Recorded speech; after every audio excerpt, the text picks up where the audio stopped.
ये छोटी सी गाय बॉर्डर पर एक केले का पेड़ लगाती है, फिर उसी केले के पेड़ पर पानी डालती है। अब केले का पेड़ बड़ा होने लगता है और उसमें बहुत सारे केले आने लगते हैं। फिर एक दिन छोटी गाय अपने केले की रखवाली कर रही थी, तभी अचानक से कुछ आतंकवादी वहां टैंक लेकर आ जाते हैं और केले के पेड़ पर गोला दाग देते हैं, जिससे केले का पेड़ टूट जाता है और छोटी सी गाय शहीद हो जाती है। तभी एक आर्मी के जवान को पता चलता है और वो तुरंत आतंकवादियों के टैंक पर गोलियों की बरसात कर देता है और सभी आतंकवादियों को मार गिराता है। एक छोटी गाय रेल की पटरी पर एक आम का पेड़ लगाती है, फिर वो आम के पेड़ में पानी डालती है। कुछ दिनों में आम का पेड़ बड़ा होने लगता है और उस पर बहुत सारे आम लगने लगते हैं। लेकिन एक दिन उसी रेल की पटरी पर तेजी से एक ट्रेन आती है।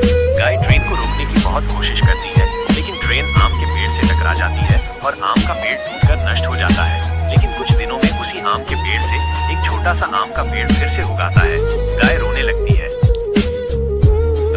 एक छोटी सी गाय भारत और पाकिस्तान के बॉर्डर पर एक नारियल का पेड़ लगाती है, फिर वो उस नारियल के पेड़ पर पानी डालती है। धीरे धीरे नारियल का पेड़ बड़ा होने लगता है और उस पर बहुत सारे नारियल लगने लगते हैं। गाय फौजियों को मजे से नारियल पानी पिलाती है।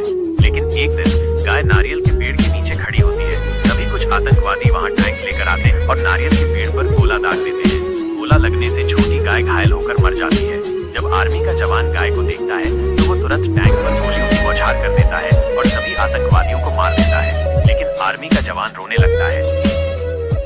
एक दादी और एक छोटी गाय मिलकर ट्रेन की पटरी पर एक आम का पेड़ लगाते हैं, फिर वे उस पेड़ में पानी डालते हैं। धीरे धीरे पेड़ बड़ा होने लगता है और उस पर बहुत सारे आम लगते हैं। दादी पेड़ से ताजे आम तोड़ती है और उन्हें बाजार में बेचने ले जाती है। अचानक उसी पटरी पर एक ट्रेन आ जाती है। गाय ट्रेन को रोकने की बहुत कोशिश करती है, लेकिन ट्रेन आम के पेड़ से टकरा जाती है और पेड़ टूटकर नष्ट हो जाता है। गाय दुखी होकर ये दादी और बकरी दोनों मिलकर इस ट्रेन की पटरी पर एक नींबू का पेड़ लगाते हैं, फिर नींबू के पेड़ पर पानी डालते हैं। अब नींबू का पेड़ बड़ा हो जाता है और दादी पेड़ से नींबू तोड़कर बाजार में बेचने ले जाती है। यहाँ बकरी नींबू के पेड़ की रखवाली करती है। तभी अचानक से उसी पटरी पर एक ट्रेन आ जाती है और बकरी ट्रेन को रोकने की बहुत कोशिश करती है, लेकिन ट्रेन तेजी से नींबू के पेड़ से टकरा जाती है और नींबू का पेड़ टूटकर नष्ट हो जाता है। लेकिन कुछ समय बाद उसी टूटे हुए नींबू के पेड़ से एक छोटा सा नींबू का पौधा उगने लगता है। फिर भी दादी और बकरी रो रहे थे क्योंकि किसी ने लाइक सब्सक्राइब नहीं किया। एक दादी ने एक बर्गर को जमीन में लगा दिया। कुछ दिनों में उसी बर्गर से एक बड़ा पेड़ उगाया और उस पर बहुत सारे बर्गर लग गए। दादी और बकरी बर्गर के पेड़ को देखकर बहुत खुश हो गए।